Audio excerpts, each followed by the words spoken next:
سب سے بڑے راز کو اس کائنات میں کیوں آشکار فرمایا؟ سیدہ زہرا سلام اللہ علیہ سر عظمِ پروردگار حق تعالی کا سب سے بڑا راز، تو خدائے سبحان نے کیوں کر نور فاطمہ زہرا کو اس عالم ملک میں، اس عالم مادہ میں، اس عالم ناسوت میں پیکر بشری میں انسانوں کے درمیان بھیجا؟ وہ کون سا مقصد تھا کہ جس کا حصول منحصر تھا ذات فاطمہ کو اس کائنات میں بھیجنے میں، کہ اگر خدا سیدہ کے نور کو نہ بھیجے تو وہ مقصد پروردگار حاصل نہ ہو سکتا۔ آج اور کل کی گفتگو میں ہم آخری مراحل کی طرف، نتائج کی طرف بڑھنے کی کوشش کریں گے، اور اب تک کی گفتگو میں ہم اس نتیجے پہ پہنچے۔ پہلے مرحلے میں آج کی حد تک آیت کا معنی دوبارہ عرض کر دیا جائے تاکہ ذہنوں میں مزید راسخ ہو جائے۔ اللہ نور السماوات والارض، اللہ آسمانوں کا اور زمین کا نور ہے۔ مثل نورہ کمشکات، اللہ کے نور کی مثال مشکات کے جیسے۔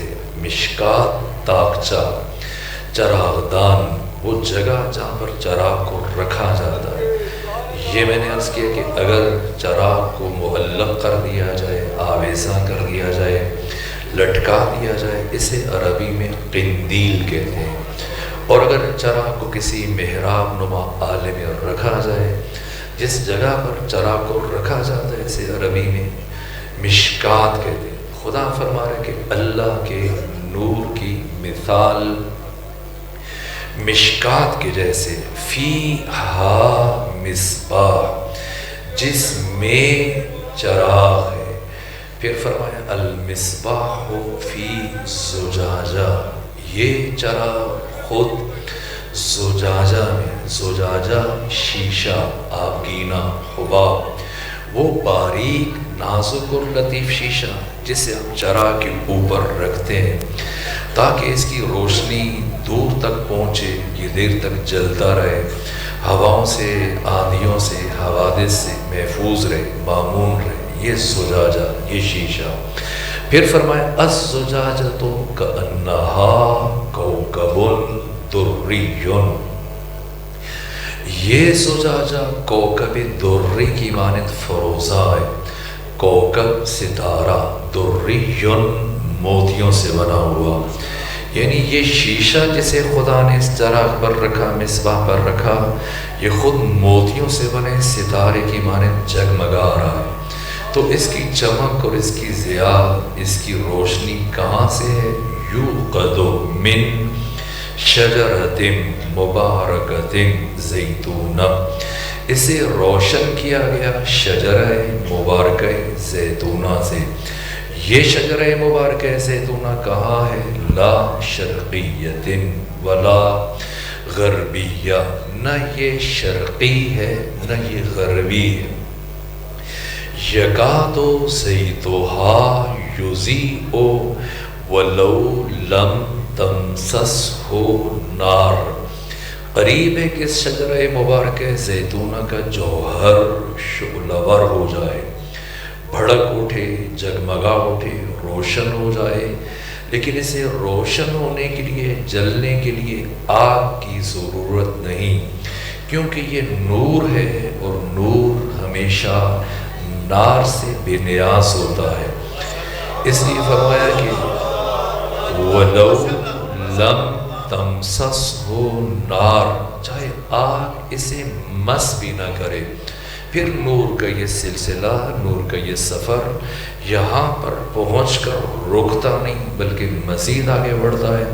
وہ خدا فرماتے ہیں نور علی نور، نور بالائے نور، ایک کے بعد دوسرا نور۔ یہد اللہ لنورہ من یشاء، اللہ جسے چاہتا ہے اپنے نور کی طرف ہدایت کر دیتا ہے۔ وَيَضْرِبُ اللَّهُ الْأَمْثَالَ لِلنَّاسِ، اللہ لوگوں کے لیے مثالیں دیتا ہے. کیوں؟ وَاللَّهُ بِكُلِّ شَيْءٍ عَلِيمٌ، اس لیے کہ اللہ ہر شے کا علم رکھنے والا ہے، جاننے والا ہے. وہ جانتا ہے کہ میرا بندہ ان مشکل باتوں کو، ان دقیق مسائل کو، ان عمیق معارف کو مثالوں کے بغیر سمجھنے کی صلاحیت نہیں رکھتا.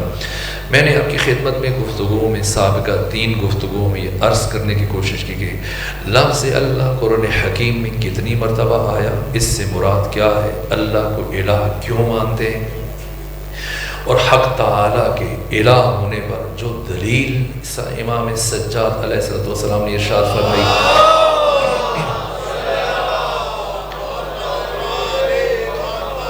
اسے میں نے آپ کے سامنے بیان کیا، اور یہ کہ پھر اللہ الہ ہے، معبود ہے، اس کی پرستش واجب ہے. کیوں واجب ہے؟ خالق بھی ہے، رب بھی ہے. اس نے ہمیں عدم سے وجود دیا، نہیں سے ہے بنایا، اور پھر ہماری تخلیق کے بعد دوسرا مرحلہ جس کی وجہ سے اللہ کی عبادت، پرستش، بندگی، اطاعت بشر پر واجب ہے، وہ یہ کہ اللہ ہمارا رب ہے. ربوبیت پروردگار کا تقاضا ہے کہ جہاں انسان کی بقا کے لیے، اس کے زندہ رہنے کے لیے اس کی خوراک کا انتظام کرے، اس کی خوراک کا اہتمام کرے، وہاں پر اس کی روح کی رشد و تعالی و علوم و کمال و تکامل کے لیے پروردگار وہ سارے اسباب فراہم کرے. روح بشر کو اس درجہ عروج تک پہنچانے کے لیے، اس اوج، عروج، معراج، رفعت و بلندی تک لے جانے کے لیے جو انسان کی تخلیق کا فلسفہ ہے. یہ میں نے جو جملہ آپ کی خدمت میں عرض کیا، اسے جوان لوح دل پہ نقش کریں، اسے گھروں میں تحریر کریں، آویزہ کریں، پڑھیں. یہ زندگی کا منشور ہے، یہ قرآن حکیم کی سینکڑوں قرآنی آیات کا نچوڑ ہے، اسارہ ہے، خلاصہ ہے. اور وہ یہ کہ اللہ نے ہمیں انسان پیدا نہیں کیا، بلکہ پروردگار نے ہمیں انسان بننے کے لیے پیدا کیا ہے. اور محمد و آل محمد کو ہمیں انسان بنانے کے لیے بھیجا پروردگار نے. یہ فرق ہے ہم میں اور ان میں. ہمارا آغاز جہل سے ہے. وَاللَّهُ أَخْرَجَكُم مِّن بُطُونِ أُمَّهَاتِكُمْ لَا تَعْلَمُونَ شَيْئًا. وہ ہے کہ جب اس نے تمہیں تمہاری ماں کے شکم سے باہر نکالا تو تمہاری حالت یہ تھی کہ تم کچھ نہیں جانتے تھے. ہماری زندگی کا آغاز جہل سے ہوا، اور اللہ نے جنہیں ہمارا معلم بنا کے بھیجا، رہبر بنا کے بھیجا، استاد بنا کے بھیجا، مرشد بنا کے بھیجا، امام بنا کر بھیجا، ہادی اور رہبر بنا کر بھیجا، جب وہ دنیا میں آتے ہیں تو پیغمبر کے ہاتھوں پر آنکھ کھول کر پہلا جو سوال کرتے ہیں کہ بتائیں کیا سننا چاہتے ہیں. تورات، قرآن، انجیل، زبور. ہم میں اور اہل بیت میں اتنا ہی فرق ہے جتنا علم اور جہل میں فرق ہے. اور جب علم اور جہل کا فرق ہے امت میں اور اہل بیت میں، تو قرآن نے بیان فرمایا کہ هل يستوي الذين يعلمون والذين لا يعلمون. عالم اور جاہل کبھی برابر نہیں ہو سکتے. ایک کی تخلیق میں جہل ہے، ایک کی خلقت میں علم ہے. یہ بشریت کے معلم ہے. جس طرح سے یہ 14 ہمارے معلم ہیں، اسی طرح سے یہ 14 ملائکہ کے معلم ہیں، اسی طرح سے یہ 14 انبیاء کے معلم ہیں. جیسے یہ ہمارے مرشد ہیں، ہمارے رہبر ہیں، ہمارے مربی ہیں، ہمارے امام ہیں، ہمارے ہادی ہیں، اس طرح سے ان 14 کو یہ حقیقت محمدیہ، یہ حقیقت واحدہ، یہ حقیقت مجردہ، یہ حقیقت بسیطہ، یہ حقیقت لطیفہ، جس کے فرق 14 ہیں ورنہ حقیقت ایک ہے. یہ حقیقت محمدی کبھی ذات مصطفیٰ کی شکل میں متجلی ہوئی، کبھی ذات علی کی شکل میں ظاہر ہوئی، کبھی ذات فاطمہ کی شکل میں، کبھی امام حسن کی شکل میں، کبھی امام حسین کی شکل میں. اس وقت روئے زمین پر یہی حقیقت محمدیہ یوسف زہرا منشئ عالم بشریت امام زمانہ کی شکل میں ہمارے درمیان موجود ہے. یہ 14 مجرے فیض ہیں، واسطے فیض ہیں، جو ولید بن عتبہ کو سید الشہداء نے گفتگو فرمائی کہ پہچانو ہم کون ہیں۔ امام حسین علیہ السلام نے جو دشمن کے دربار میں ارشاد فرمایا کہ سمجھو اپنے اور ہمارے درمیان فرق کو، کہ اللہ نے ہمارے درمیان اور اپنے درمیان کسی کو واسطہ قرار نہیں دیا، کسی کو وسیلہ قرار نہیں دیا، باقی تمام کائنات اور مخلوقات کے درمیان حق تعالیٰ نے ہمیں واسطہ قرار دیا۔ ساری کائنات کے درمیان، تمام مخلوقات کے درمیان، خدا کے درمیان ہم 14 مجرے فیض ہیں، واسطہ فیض ہیں، وسیلہ فیض ہیں۔ پروردگار کی کوئی بھی عنایت اور کوئی بھی عطا تمام تر مخلوقات تک پہنچتی ہے صرف اور صرف ان 14 کے ذریعے سے۔ ہمارا کوئی بھی عمل، دعا، ہماری عبادت حق تعالیٰ کی بارگاہ تک پہنچتی ہے ان 14 کے ذریعے سے۔ یہ میں نے آپ کی خدمت میں عرض کیا کل کی گفتگو میں، پرسوں گفتگو میں، فلسفہ ارسال رسول، فلسفہ انزال کتب، اللہ نے رسول کیوں بھیجے، کتابیں کیوں نازل کی، انبیاء کو کیوں بھیجا، تاکہ انسان کو اسفل السافلین سے اٹھا کر اعلیٰ علیین تک لے کے جائیں۔ اور پھر سب سے آخری مرحلے میں آج سے 1400 سال پہلے سید الانبیاء ختمی مرتبت پیغمبر گرامی اسلام کو پروردگار نے بھیجا، اور پھر 40 برس کی عمر میں مبعوث پر رسالت ہوئے، 3 سال اپنی دعوت کو مخفی رکھا، 20 سال علنی طور پر ختمی مرتبت نے اپنی دعوت کو آگے بڑھایا۔ اور میں نے کل عرض کیا کہ یہ پیغمبر اسلام کی زندگی کی حیات طیبہ کے صرف 3 مہینے اور 28 دن باقی تھے، اور پروردگار نے جبرائیل کو نازل کیا، اور یہ تہدید آمیز آیت وہ پروردگار پورے قرآن مجید میں بسم اللہ سے لے کے والناس تک ایک مرتبہ بھی اللہ نے ختمی مرتبت کے لیے یہ طرز تخاطب اختیار نہیں کیا۔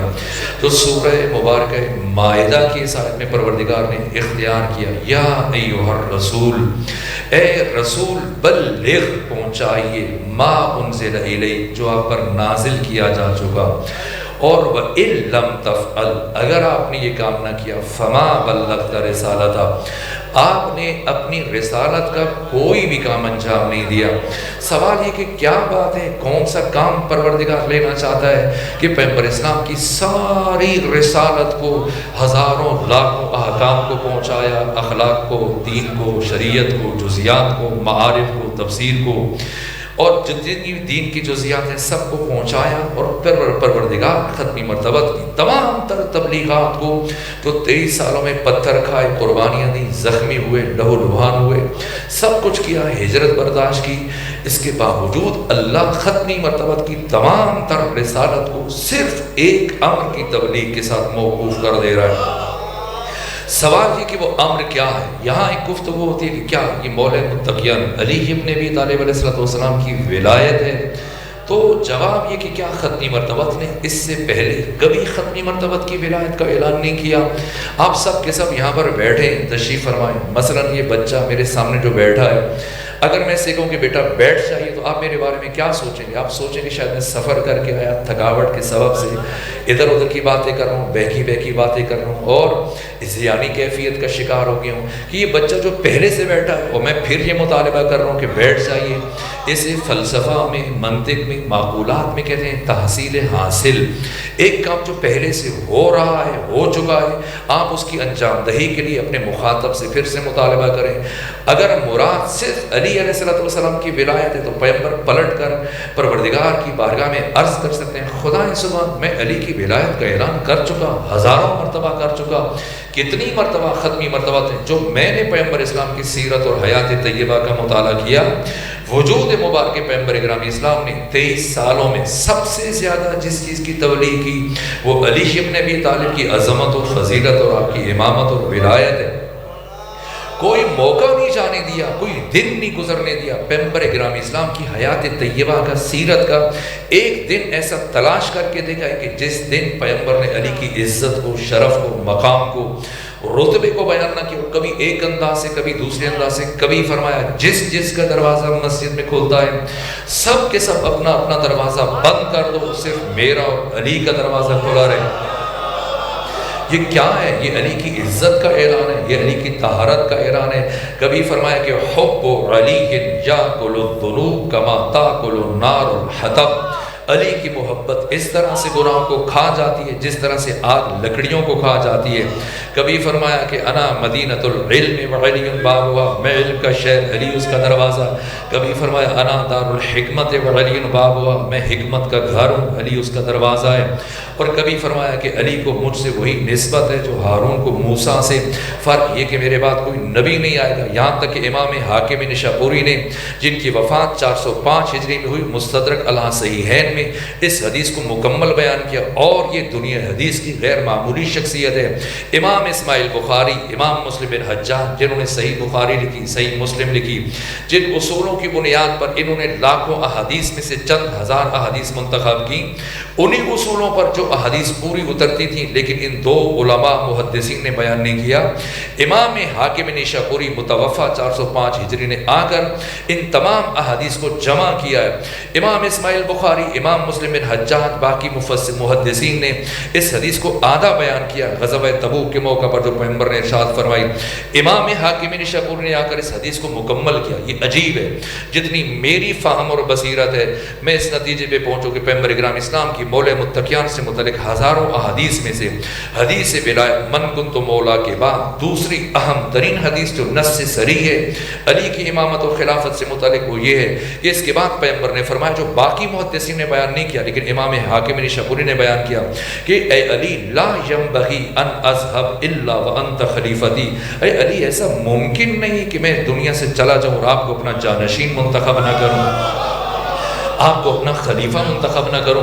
کس کس انداز سے ختمی مرتبہ نے علی کی ولایت کا اعلان کیا، انسان حیران ہو جاتا ہے۔ ایک دن مسجد میں تشریف فرما ہے اور برابر ایک جملہ محراب عبادت میں بیٹھے اور باقی صحابہ مسلسل جمع ہو رہے ہیں ہزاروں کی تعداد میں، اور پیغمبر رک کر ایک جملہ ارشاد فرما رہے ہیں، کنت نبیا والآدم بین الماء والطین، کنت نبیا والآدم بین الماء والطین، میں اس وقت بھی نبی تھا جب آدم پانی اور مٹی کے درمیان تھا، میں اس وقت بھی نبی تھا جب آدم پانی اور مٹی کے درمیان تھا۔ اور صحابہ حیران پریشان سرگردان کہ آخر ختمی مرتبہ کیا کہنا چاہ رہے ہیں، برابر ایک بات کو دہرائے جا رہے ہیں، یہاں تک کہ کچھ فاصلے زمانے کے بعد علی ابن ابی طالب مسجد نبوی میں داخل ہوئے، جیسے ہی پیغمبر اکرام اسلام کے الفاظ مولا متقیان کے کانوں سے ٹکرائے، وہیں کھڑے کھڑے فرمایا یا علی وکنت ولیا والآدم بین الماء والطین، میں اس وقت بھی ولی تھا جب آدم پانی اور مٹی کے درمیان تھے۔ یہ عجیب انداز سے بیان کیا۔ لوگ سمجھتے ہیں شاید علی غدیر میں ولی بنے، علی غدیر میں مولا بنے، نہ۔ کسی نے امام صادق سے پوچھا کہ کیا یہ جو 9 ہجری میں آیت تطہیر نازل ہوئی تو کیا اہل بیت اس آیت تطہیر کے نزول کے بعد پاک ہوئے؟ امام نے پلٹ کے فرمایا یہ بتاؤ کہ کیا اللہ سورہ قل هو اللہ، سورہ توحید، سورہ اخلاص کے بعد ایک ہوا؟ نہ، اللہ ازل سے ایک ہے۔ سورہ اخلاص نے آ کر اللہ کی وحدانیت کا اعلان کیا۔ یہ 14 ازل سے اللہ کے ولی ہیں، غدیر میں ان کی ولایت کا اعلان کیا گیا۔ کس کس انداز سے ختمی مرتبہ نے کوئی موقع نہیں جانے دیا، کبھی خلوت میں، کبھی جلوت میں، تنہائیوں میں، یہاں تک کہ میں نے اہل سنت کے معتبر ترین منابع میں پڑھا کہ ختمی مرتبہ غار ثور میں عبداللہ بن عثمان بن عامر المعروف ابو بکر جو اہل تسنن کے پہلے خلیفہ ہیں، 3 دن مسلسل غار ثور میں ان کے ہمراہ رہے، اور جیسے ہی غار ثور سے باہر آئے یہ اہل تسنن کے محدثین نے بیان کیا کہ پیغمبر گرامی اسلام نے عبداللہ بن عثمان بن عامر ابو بکر کے ہاتھ پر ہاتھ رکھا، اور ہاتھ پر ہاتھ رکھنے کے بعد فرمایا ابو بکر یاد رکھنا کفی و کف علی فی العدل سوا، میرا ہاتھ اور علی کا ہاتھ عدالت الہیہ میں برابری کی منزل پر ہے۔ کس کس طرح سے علی کی عظمت کا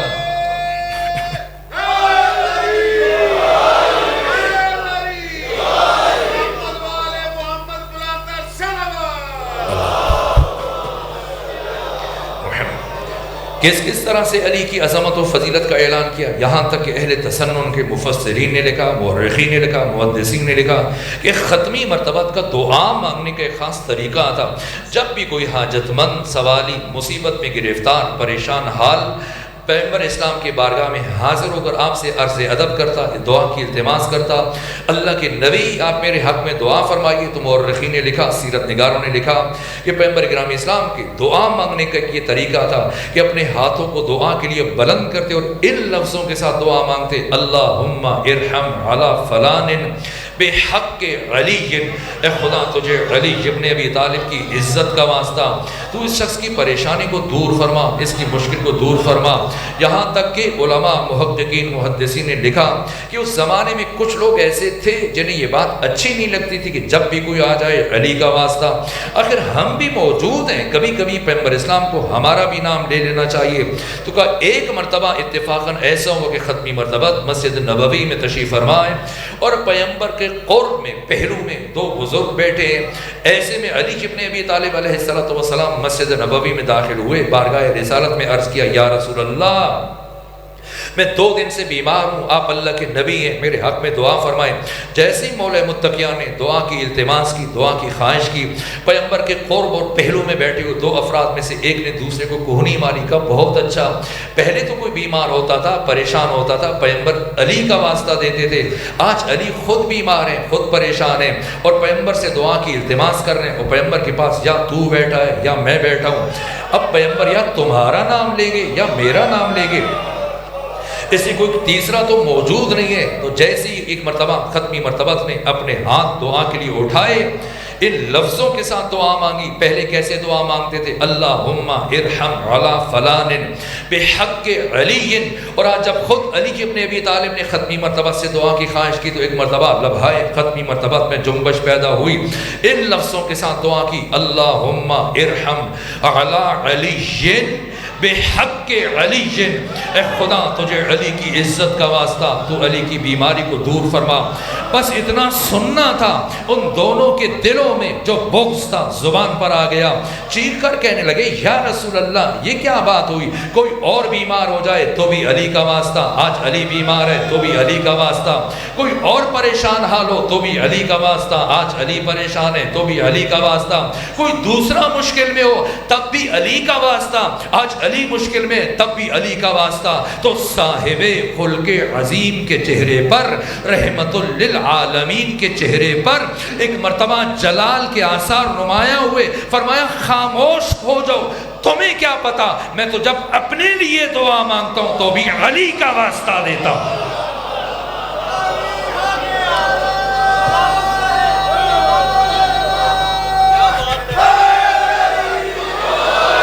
کس طرح سے علی علیہ السلام کی عظمت کو، فضیلت کو، ولایت کو، امامت کو، آپ کے مقام و شرف پر کس مرحلے پر بیان کیا، یہاں تک کہ کیا انداز تھا کہ اصحاب کے ذہنوں میں نقش ہو جائے، پیغمبر کی ہر حدیث، ہر بات دل نشین ہو جائے، عقل نشین ہو جائے، روح نشین ہو جائے، جان نشین ہو جائے، ذہن نشین ہو جائے۔ کس طرح سے سمجھانے کے لیے کیا اسلوب اختیار کیا۔ ایک مرتبہ سفر میں جنگ سے پلٹتے ہوئے ختمی مرتبت نے اپنی چھڑی سے زمین پر لکیریں کھینچنا شروع کی، کچ مچ ٹیڑھی میڑھی لکیریں کھینچتے چلے گئے، اور مسلسل 10 لکیریں کھینچنے کے بعد صحابہ حیران پریشان سرگردان، بالآخر پیغمبر اسلام یہ لکیریں کیوں کھینچ رہے ہیں، کیا کہنا چاہتے ہیں، کیا بتانا چاہتے ہیں، کیا سمجھانا چاہتے ہیں۔ یہاں تک کہ مسلسل لکیریں کھینچنے کے بعد ختمی مرتبہ نے ان تمام کچ مچ ٹیڑھی میڑھی لکیروں کے درمیان میں سے ایک سیدھی لکیر کھینچی، اور لکیر کھینچنے کے بعد فرمایا میرے صحابہ یاد رکھنا، ایسا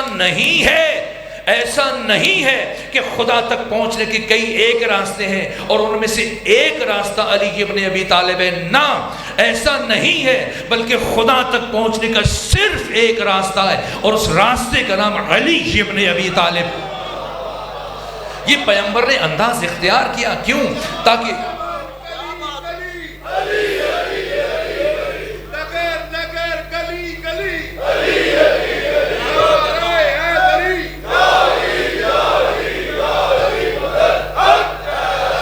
ختمی مرتبت نے یہ انداز اختیار کیا تاکہ اگر میری ایک حدیث میری امت تک نہ پہنچے دوسری پہنچ جائے، میری ایک بات امت کی سمجھ میں نہ آئے دوسری سمجھ میں آ جائے۔ اور کبھی کبھی جب اس زاویہ دید سے انسان پیغمبر گرامی اسلام کی سیرت اور حیات طیبہ کا مطالعہ کرتا ہے، اسے یوں لگنے لگ جاتا ہے کہ پیغمبر گرامی اسلام آئے ہی علی ابن ابی طالب کی ولایت کا اعلان کرنے کے لیے، زندگی میں کوئی ایک موقع نہیں جانے دیا. لیکن پھر انسان حیران ہوتا ہے کہ جیسی ختمی مرتبت کی رسالت آخری مرحلے میں پہنچتی ہے, 23 سال مکمل ہونے کو آتے ہیں اور صرف 3 مہینے 28 دن باقی ہیں, تو پروردگار تحدید آمیز لہجہ اختیار کر کے فرماتا ہے کہ یا ایھا الرسول بلغ ما انزل الیک من ربک, پہنچائیے وہ جو آپ کے رب کی طرف سے آپ پر نازل کیا جا چکا ہے. وَإِن لَمْ تَفْعَلْ, اگر یہ کام نہ کیا تو پیغمبر اسلام پلٹ کر کہہ سکتے تھے پروردگار میں تو یہ کام کر چکا. اس کا مطلب کیا ہے؟ اس کا مطلب یہ ہے کہ اب جو خدا نے حکم دیا وہ صرف علی علیہ السلام کی ولایت کا اعلان نہیں ہے. یہ میرا دکھ ہے, یہ میرا نوحہ ہے جسے میں مسلسل کئی سالوں سے ملک کے طول و عرض میں, شہروں میں, دیہاتوں میں عرض کرتا ہوں. جیسے ہی ماہ ذی الحج آتا ہے, 18 ذی الحج غدیر کا دن, ایک مرتبہ ہم اکٹھے ہو کر شعراء, ادیب, خطباء, اہل منبر اس منقبت کہنے والے, قصیدہ کہنے والے, اشعار کی صورت میں, نثر میں یہ بیان کرتے ہیں کہ یہ روز غدیر علی علیہ السلام کی ولایت کے اعلان کا دن ہے. نہ, اللہ کی قسم اگر پیغمبر گرامی اسلام روز غدیر 18 ذی الحج صرف علی کی ولایت کا اعلان کرتے اور یہ فرما دیتے من کنت مولا فہذا علی المولا, نہ دین مکمل ہوتا, نہ نعمت تمام ہوتی, نہ اللہ راضی ہوتا, نہ کافر یا مایوس ہوتا, نہ اسلام اللہ کے نزدیک پسندیدہ دین قرار پاتا. اس لیے سمجھنا ہے کہ غدیر کے دن ایسا کیا ہوا ہے, ورنہ پیغمبر اس سے پہلے ہزاروں مرتبہ علی کی ولایت کا اعلان کر چکے ہیں. صرف عبداللہ ابن عباس حبر الامہ مفسر قرآن بیان کرتے ہیں کہ میں نے علی کی عظمت و فضیلت سے متعلق ختمی مرتبت کی زبان سے 23,000 احادیث سنی ہے.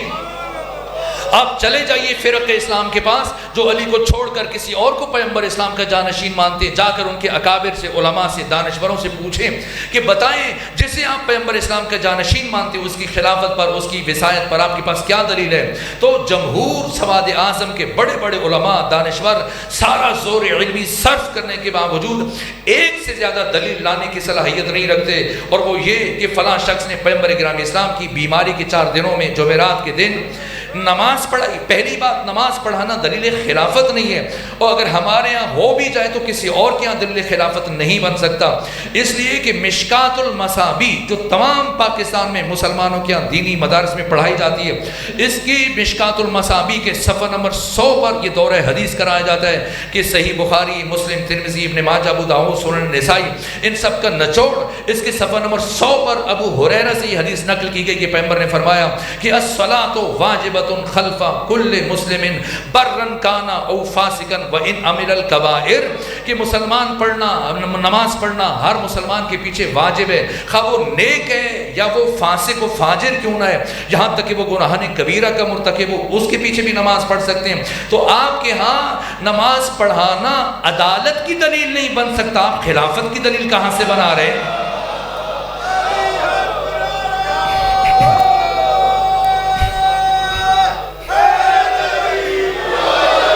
اور فرض کر لیجئے کہ اگر نماز پڑھانا دلیل خلافت ہے تو ایک مرتبہ نماز پڑھانے سے, جبکہ ہماری معتبر ترین روایات ہیں اور فریقین کی روایات ہے کہ جب ختمی مرتبت کو پتہ چلا کہ وہ شخص نماز پڑھانے کے لیے جا رہا ہے تو آپ نے اس سے پہلے کہ وہ تکبیرۃ الاحرام کہتا, بیماری کی حالت میں فضل بن عباس کے ایک شانے پر بایاں ہاتھ رکھا, علی ابن ابی طالب کے شانے پہ دایاں ہاتھ رکھ کر پاؤں زمین پر خط کھینچ رہے ہیں, اس حالت میں پہنچ کر کھینچا.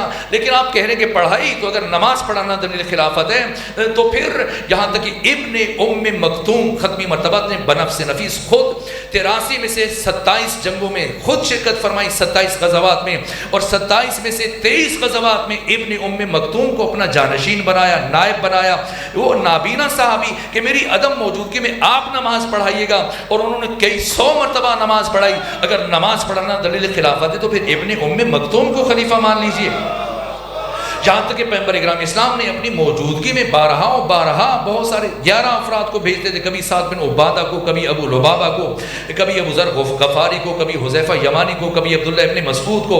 نماز پڑھانا دلیل خلافت نہیں. یہ ایک بات, اگر پورا زور خرچ کرنے کے باوجود کہ وہ کہتے ہیں کہ نماز پڑھائی, اگر آپ کہیں کہ نماز پڑھائی تو بتائیں کہ پھر وہ لشکر جس سے متعلق ختمی مرتبت نے فرمایا تھا کہ جو اسامہ بن زید کے لشکر میں نہیں جائے گا وہ دشمن خدا اور رسول ہے, اور اس پر اللہ اور رسول اس کے رسول کی لعنت ہوگی۔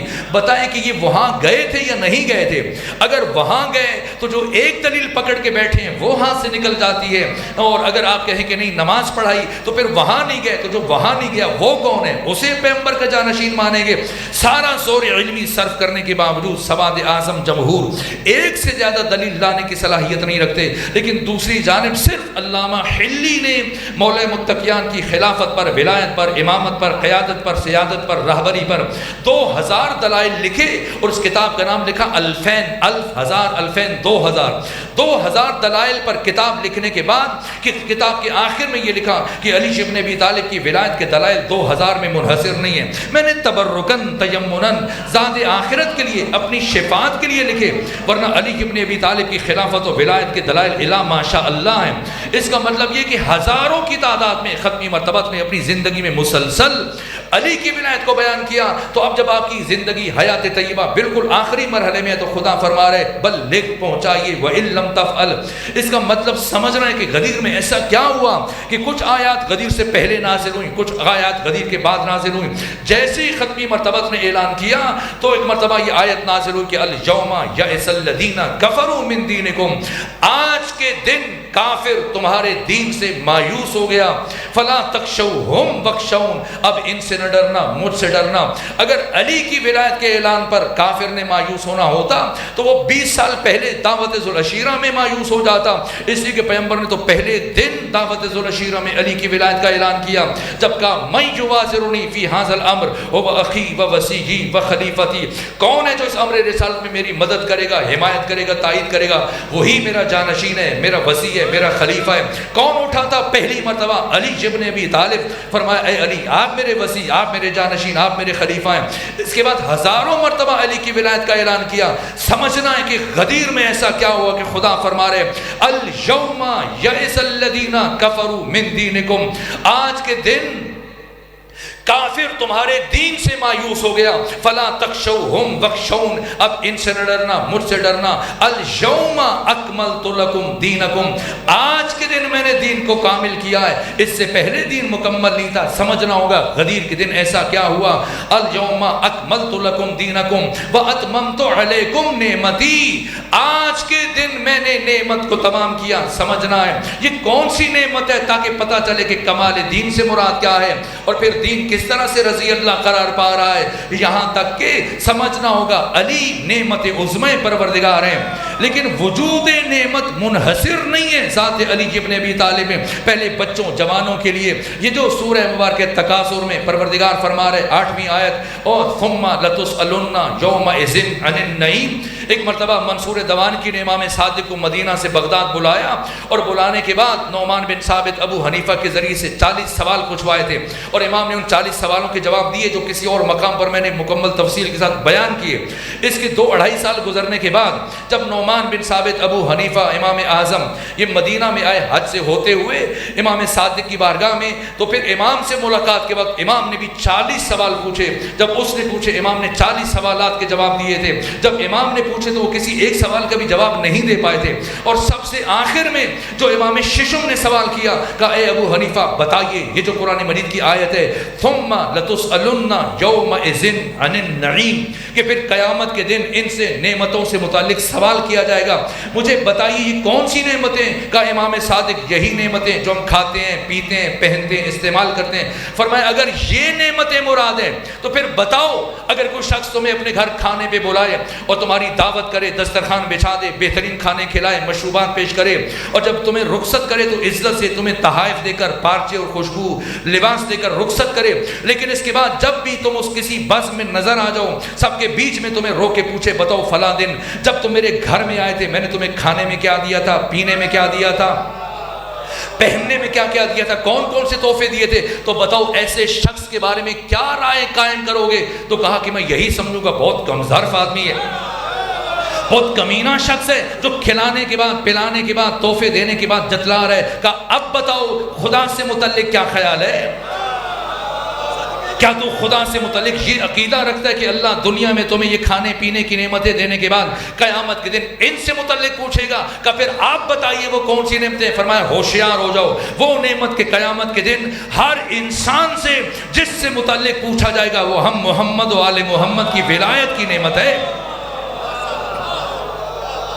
یہ 14 کی ولایت کی نعمت ہے، لیکن روز غدیر سے پہلے اب تک صرف علی کی ولایت کا اعلان ہوتا رہا، اور روز غدیر پروردگار کر فرما رہے کہ الیوم اکملت لکم دینکم واتممت علیکم نعمتی، آج کے دن میں نے نعمت کو تمام کر دیا، تمام یعنی جتنی نعمتیں تھی ساری کی ساری دے دیں۔ اب پڑھیے خطبہ غدیر آپ کے گھروں میں موجود ہے، مطالعہ کیجئے گا۔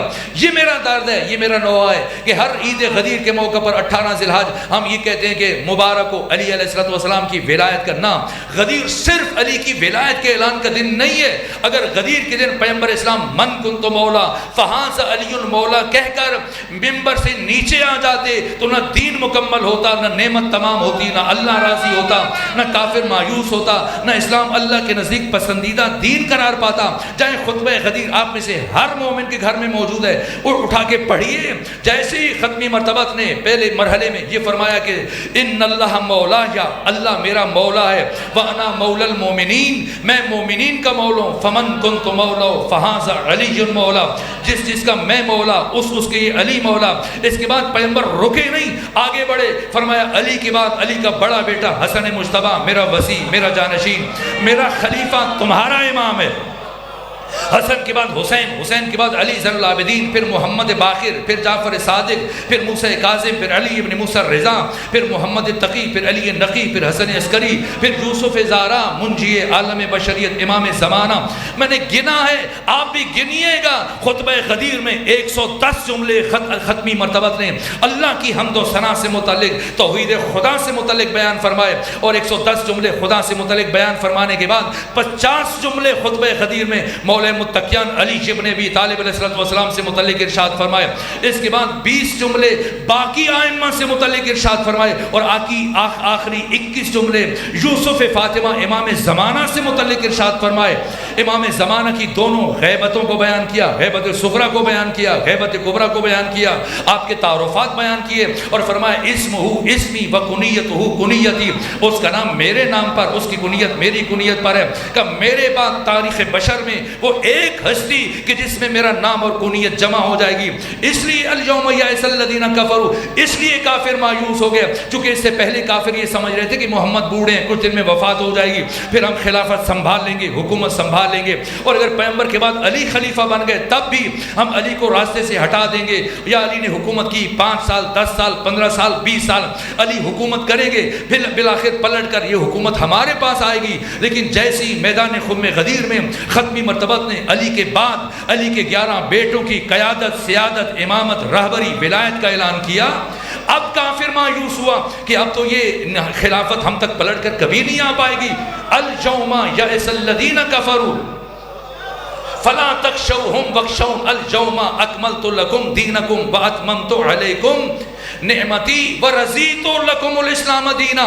جا کر دیکھ لیجئے، رضیت کا مطلب یہ جو رضی اللہ ہے یہ بھی اسی سے ہے۔ اگر میں اس کا سادہ ترین معنی کرنا چاہوں فہم کے لیے، سمجھانے کے لیے، ورضیت لکم الاسلام دینا، یعنی آج کے دن میں نے اسلام کو تمہارے لیے رضی اللہ قرار دے دیا۔ تو جب علی اور علی کے بیٹوں کی ولایت کے اعلان کے بغیر دین رضی اللہ نہیں بن سکتا تو کوئی انسان کیسے رضی اللہ بن سکتا ہے؟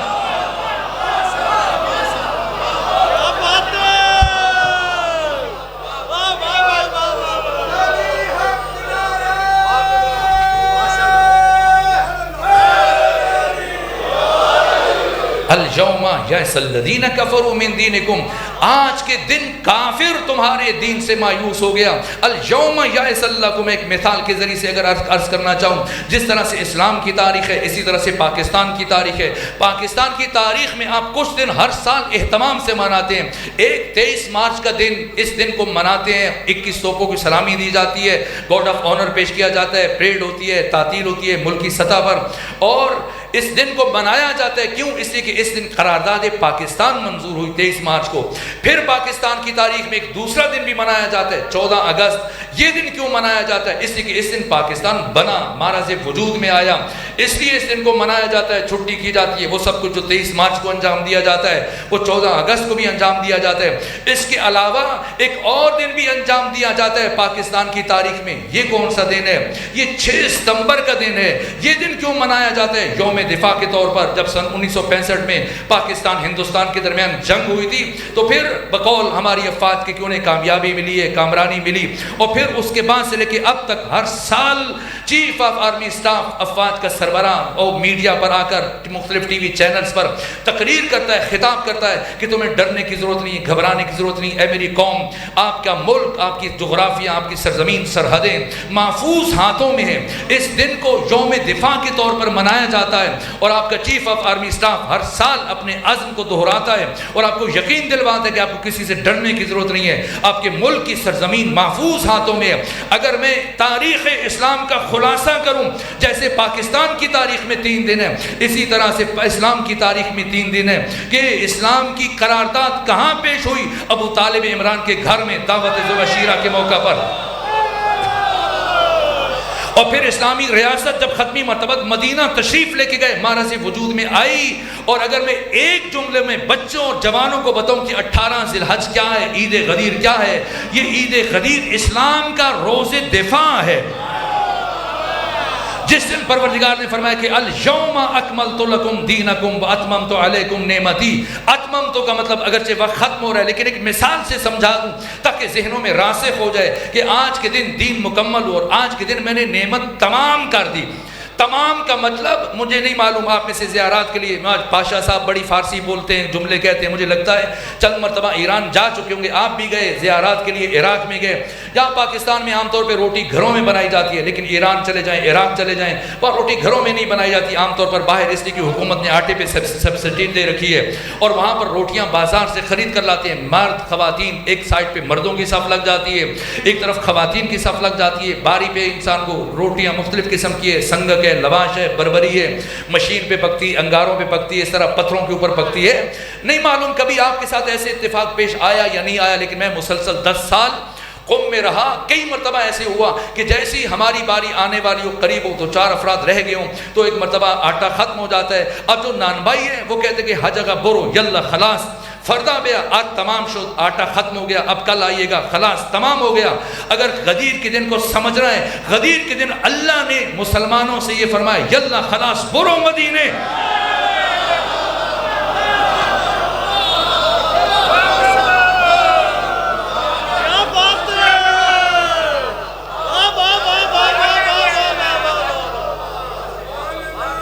خدا سبحانہ آپ کو اپنی حفظ و پناہ میں رکھے۔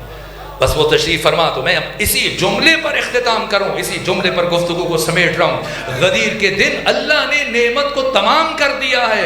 علی نعمت پروردگار ہیں، لیکن وجود نعمت ذات علی ابن ابی طالب میں منحصر نہیں ہے، بلکہ حق تعالیٰ کی یہ ساری نعمتیں علی سے لے کے مہدی تک غدیر میں ایک ساتھ سب کا اعلان ہوا۔ اس لیے خدا نے فرمایا اليوم یئس الذین کفروا من دینکم، آج کے دن کافر تمہارے دین سے مایوس ہو گیا۔ کیوں؟ اس لیے کہ جب علی سے لے کے مہدی تک ایسے محافظ دین کو عطا ہو جائیں تو پھر کسی دشمن سے ڈرنے کی ضرورت نہیں ہے، کسی منافق سے ڈرنے کی ضرورت نہیں ہے۔ لیکن اس کے بعد جو پروردگار نے عجیب جملہ ارشاد فرمایا، فلا تخشوہم، ان سے نہ ڈرنا، وخشون، مجھ سے ڈرنا۔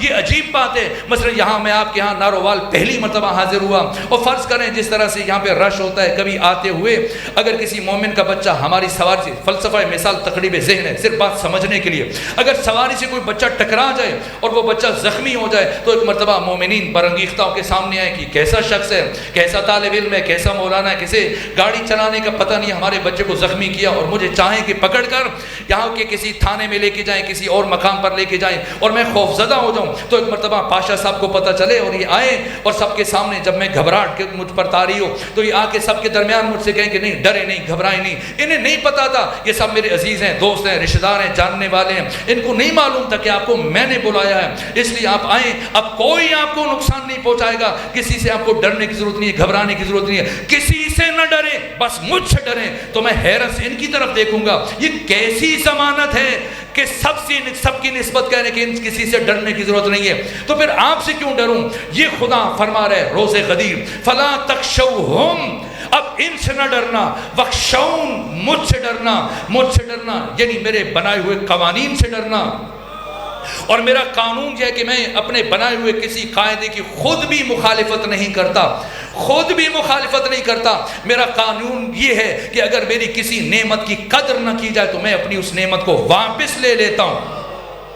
اور آج غدیر کے دن میں نے ساری نعمتیں علی سے لے کے مہدی تک ساری تمہیں سونپ دی ہیں، تو اب تم نے خیال رکھنا ہے کہ کہیں بے قدری نہ کرو۔ لیکن امت نے کیا کیا؟ اللہ نے غدیر میں علی سے لے کے مہدی تک یہ ساری نعمتیں جب امت کے سپرد کی، امت کا رویہ کیا تھا؟ اللہ کی پہلی نعمت عظمی پروردگار علی ابن ابی طالب، پیغمبر گرامی اسلام کی رحلت کے بعد 33 برس کی عمر میں جب خلافت علوی کا جس طرح جب حضرت کی امامت کا آغاز ہوا، 30 میں سے 25 سال حزب اختلاف میں رہے، خون کے آنسو بہاتے رہے، اور 4.5 سال جو حکومت کی وہ سارا جنگوں میں وقت گزر گیا، اور تاریخ اسلامی کی پہلی شخصیت جسے محراب عبادت میں حالت سجدہ میں شہید کیا گیا۔ اور بتائیں کتنے لوگ ہیں؟ صرف سیدہ زہرا کا جنازہ رات میں اٹھا نہ، خود مولا متقیان کا جنازہ بھی رات میں اٹھا۔ کتنے لوگ تھے؟ 7 افراد علی کے جنازے میں، اور ہارون الرشید کے زمانے تک کسی کو پتہ بھی نہیں تھا کہ حضرت کی قبر کہاں پہ ہے، مبادا کہیں بنو امیہ حضرت کی قبر کو نقصان نہ پہنچائیں۔ یہ اللہ کی پہلی نعمت ہے کہ علی بلاتے رہے، فرماتے تھے وہ شام کا حکمران باطل پر ہونے کے باوجود بلاتا ہے، سب اکٹھے ہو جاتے ہو، جب میں بلاتا ہوں کوئی میری آواز پر لبیک نہیں کہتا۔ یہ اللہ کی پہلی نعمت جو دنیا سے خون کے آنسو بہاتے ہوئے رخصت ہوئے۔ اور پھر اللہ کی دوسری نعمت امام حسن مجتبی، 40 ہجری سے لے کر 50 ہجری تک 9 سال امامت کی ذمہ داریاں ادا کی ہیں، 7 مہینے 25 دن آپ کی خلافت ہے، باقی سارا عرصہ حزب اختلاف میں گزارا، اس حد تک کہ اپنے قریبی ترین افراد آپ کی حکمتوں کو نہ سمجھ سکتے تھے، اور آپ کو السلام علیک یا مذل المومنین کہہ کے خطاب کہتے تھے۔ سلیمان ابن سورج خزائی جیسا آپ کی فوج کا جرنیل چھوڑ کر چلا گیا اور اس انداز سے سلام کرتا تھا، اور مدینہ چھوڑ کر ہمیشہ کے لیے کوفہ منتقل ہوا، یہاں تک کہ پھر سارا وقت کوفہ میں رہا، اور امام حسن مجتبی کی شہادت کے موقع پر امام حسین کو صرف ایک تعزیتی خط لکھ دیا۔ اور اس کے بعد پھر 50 ہجری میں جب امام حسین علیہ السلام کی امامت کا آغاز ہوا، 61 ہجری تک 10.5 سال بلاتے رہے، سب کو دعوت دیتے رہے، لیکن کتنے لوگ آئے ساتھ میدان میں، یہاں تک کہ 3 دن بے گور و کفن اس طرح سے پیاس کے بعد آپ کو شہید کیا گیا۔ اور پھر یہ 61 ہجری میں امام علی زین العابدین کی اللہ کی یہ چوتھی نعمت، آپ کی امامت کا آغاز ہوا۔ کسی امام کی امامت کا آغاز اس حالت میں نہیں ہوا جس حالت میں امام علی زین العابدین سید سجاد کی امامت کا آغاز ہوا، کہ امام کی حیثیت سے پہلا جملہ جو زبان سے ادا کرنا پڑا، بیویوں کو یہ فرمایا کہ بے ردا خیموں سے باہر نکل جائے۔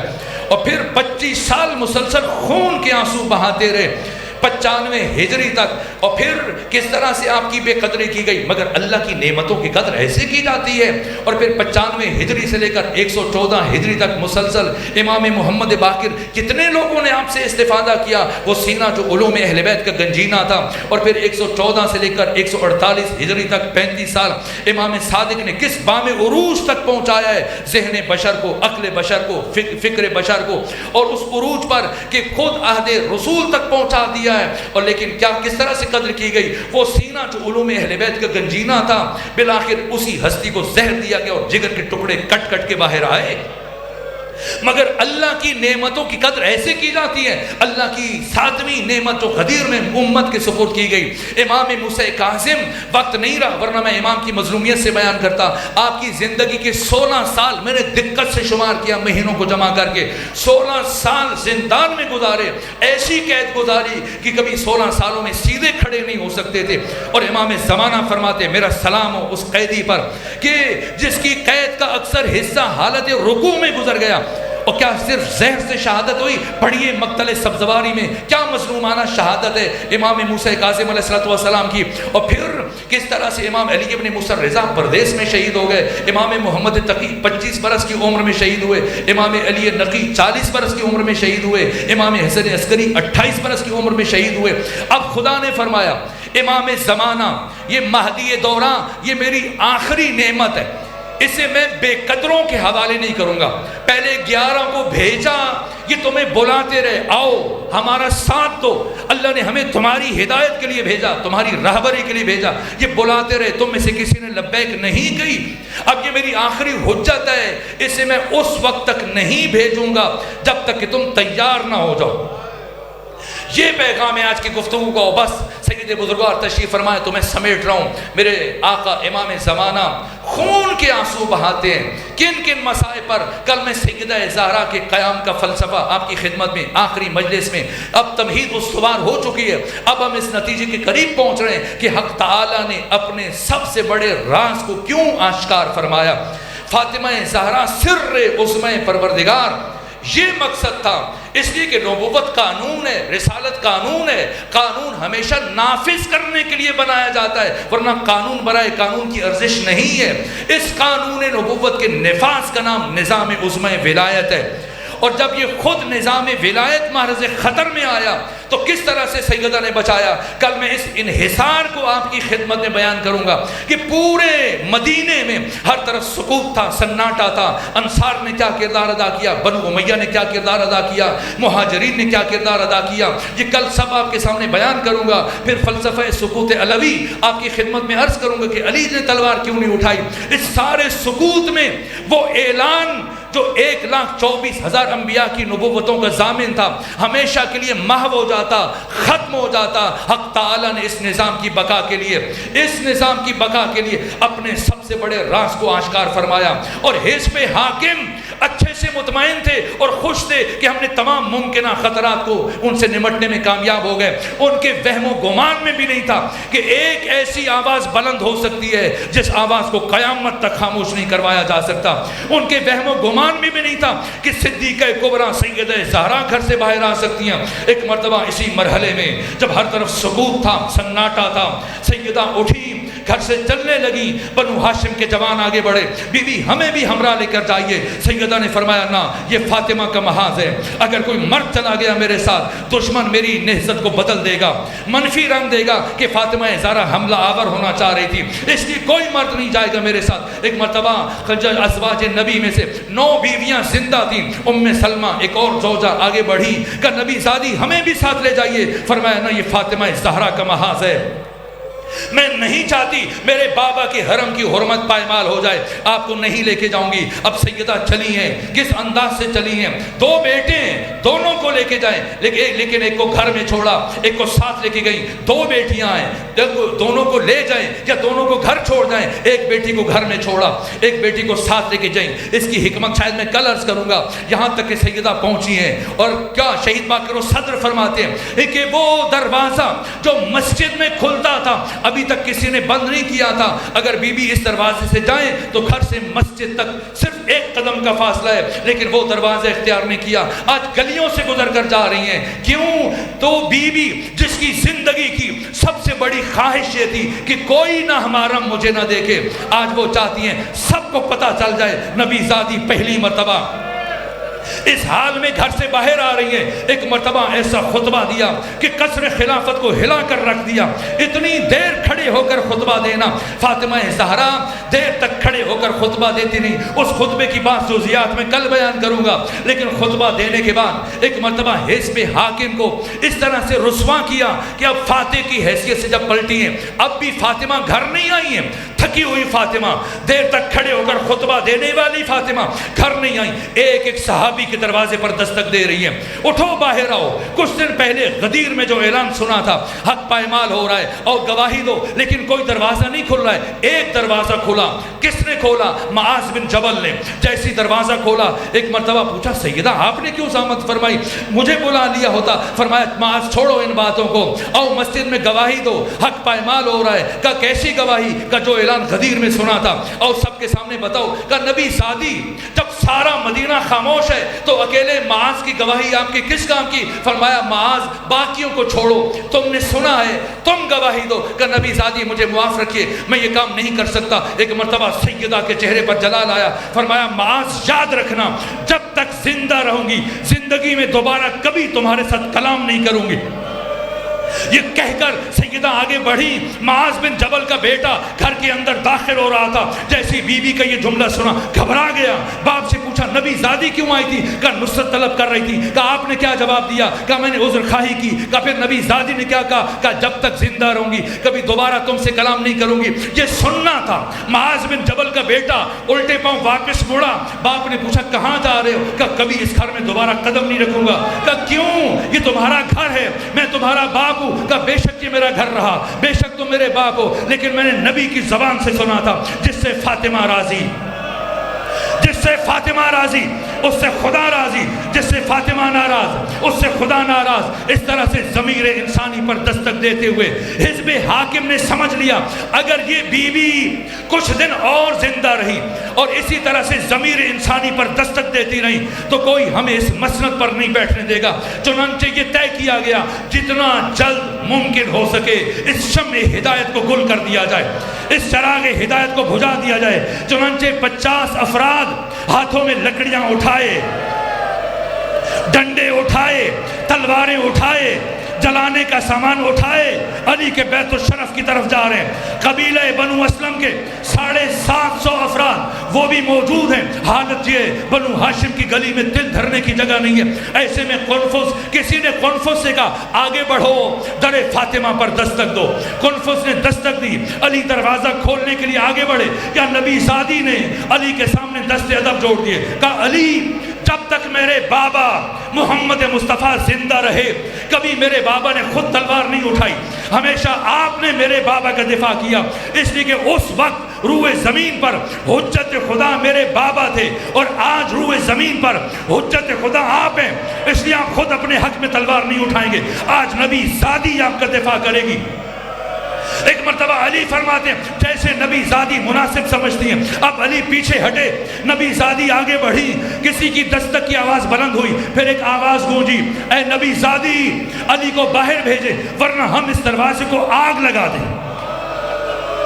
سیدہ نے پلٹ کر پوچھا اس دروازے کو آگ لگاؤ گے جس گھر میں تمہارے نبی کی بیٹی رہتی ہے؟ کہا رہتی ہے تو رہتی رہے, آپ مجھے معاف کیجئے گا. کسی کے اشارے سے قنفذ آگے بڑھا, در فاطمہ کو آگ لگائی, دروازہ جلنے لگا اور یہ شخص غصے میں اتنا بفرا ہوا تھا اس نے دروازہ جلنے کا انتظار نہیں کیا. شیخ عباس قمی صاحب مفاتیح الجنان انہوں نے اپنے مقتل بیت الاحزان میں لکھا ایک مرتبہ یہ شخص آگے بڑھا, اپنے پاؤں سے در فاطمہ کو ٹھوکریں مارنا شروع کی اور تھوڑی دیر کے بعد یہ دروازہ گرا. اے نارووال کے غیور مومنوں, اپنے دلوں پہ ہاتھ رکھ کے مجھے بتاؤ کیا یہ دروازہ زمین پر گرا؟ کیا یہ دروازہ زمین پر گرا؟ ایک کاش زمین پر گرا ہوتا, لیکن امام زمانہ فرماتے میں اس لمحے کو کبھی نہیں بھلا سکتا جب میری دادی فاطمہ زہرا جلتے ہوئے دروازے اور دیوار کے درمیان تھی اور 50 میں سے 11 افراد اس دروازے کو رونگتے ہوئے علی کے بیت الشرف میں داخل ہوئے. یہاں تک کہ سیدہ کی آواز ہوئی فضا میری طرف بڑھو, میری پسلیاں ٹوٹ گئی, میرا محسن شہید ہو گیا. اور علی تک یہ بات نہ پہنچے, بس آخری جملہ 11 میں سے ایک فرد اس کے ہاتھ میں رسی ہے, چاہتا ہے کہ علی تک پہنچے, جانتا ہے آج فاتح خیبر تلوار نہیں اٹھائے گا. اسلام یہ شہید باقر و صدر کا جملہ ہے. اسلام اپنے وجود میں بھی علی کا محتاج ہے, اسلام اپنی بقا میں بھی علی کا محتاج ہے. اگر علی کی تلوار نہ ہوتی اسلام کبھی معرض وجود میں نہ آ سکتا, اور اگر علی کا صبر نہ ہوتا اسلام کبھی باقی نہ رہ سکتا. حاکم کو پتا ہے آج علی تلوار نہیں اٹھائیں گے, اس لیے ایک مرتبہ آگے بڑھا. یہ دوسرا فرد چاہا حضرت کے گلوئے اطہر میں رسی ڈالے, لیکن مجھے نہیں معلوم کس طرح ان ٹوٹی ہوئی پسلیوں کے ہمراہ فاطمہ اٹھ کر علی اور اس دوسرے شخص کے درمیان کھڑی ہو گئی اور فرمایا میری زندگی میں تو کبھی علی تک نہیں پہنچے, میری زندگی میں تو کبھی علی تک نہیں پہنچے گا, مجھے معاف کیجئے گا. لیکن یہ مقتل کے جملے, اس نے کہا نبی سادی درمیان سے ہٹ جائیے ورنہ ایسا ظلم کروں گا, آپ ہٹنے پر مجبور ہو جائے گی, مجھے معاف کیجئے گا. ایک مرتبہ سیدہ نے فرمایا میں قیامت تک نہیں ہٹوں گی. اس شخص نے اپنا دایاں بازو فضا میں بلند کیا اور پوری طاقت سے ایک ایسا تماچا نبی زادی کے رخسار پر مارا. فاطمہ زہرا زمین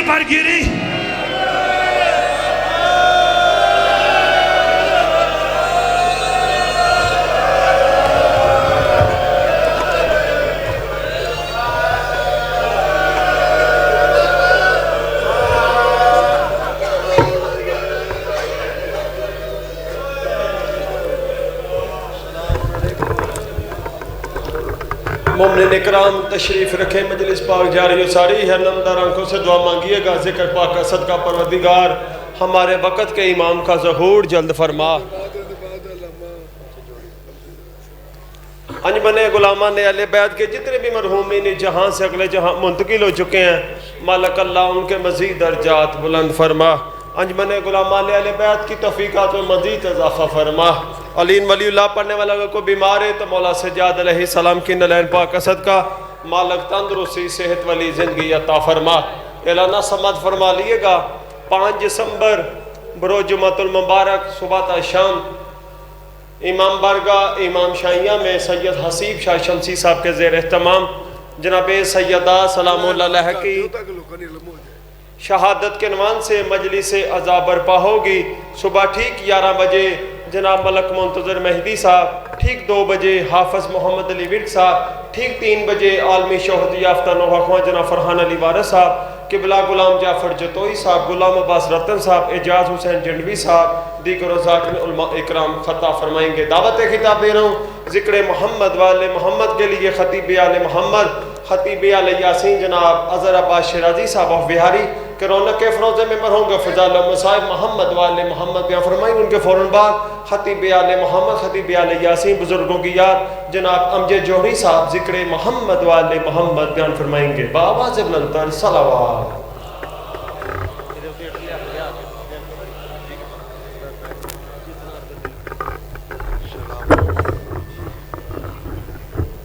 جزاک اللہ خیر، بہت شکریہ۔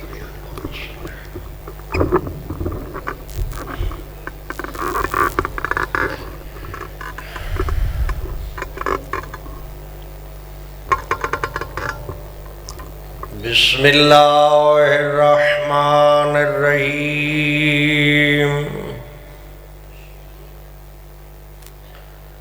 الحمدللہ رب العالمین الرحمن الرحیم مالک یوم الدین، ایاک نعبد و ایاک نستعین، اهدنا الصراط المستقيم صراط الذين أنعمت عليهم غير المغضوب عليهم ولا الضالين،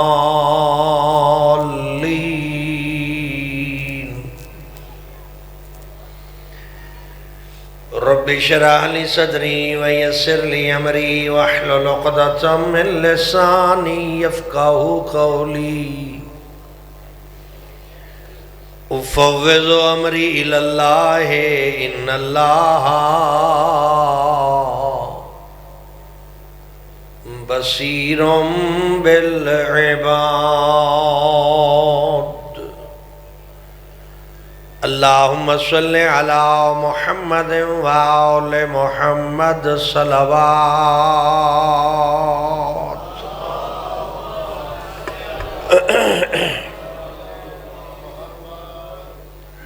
قبولیت عبادت واسطے صلوات۔ اللہم صل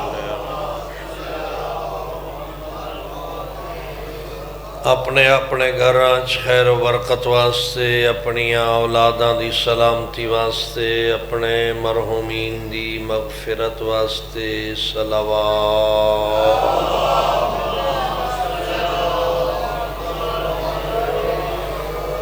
بانیان معاونین مجلس عزا انہاں دے گھراں خیر برکت رحمت دے نزول واسطے، برکت رزق، برکت ایمان، برکت اولاد، برکت صحت واسطے، انہاں دیاں دعائیں دی قبولیت واسطے، انہاں دے تمام مرحومین مرحومات دی مغفرت واسطے صلوات۔ اللہم صل مکتب آل محمد دے تحفظ واسطے، شیعان حیدر کرار دی سلامتی واسطے، عزاداری مظلوم کربلا دی حفاظت واسطے، ملک پاکستان دے استحکام سلامتی و امن واسطے اور خلوص صلوات اللہم صلی علی محمد وآل محمد ہادی برحق حجت خدا جانشین مصطفیٰ وارث کربلا فرزند زہرا حضرت ولی عصر علیہ السلام دے ظہور دی تعجیل واسطے صلوات اللہ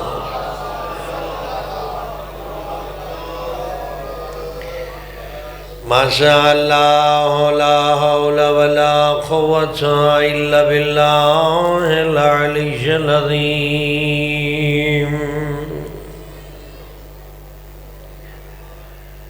بسم اللہ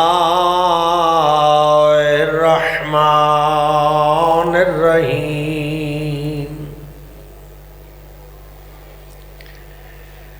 الحمد للہ الذی ہوا اقرب الی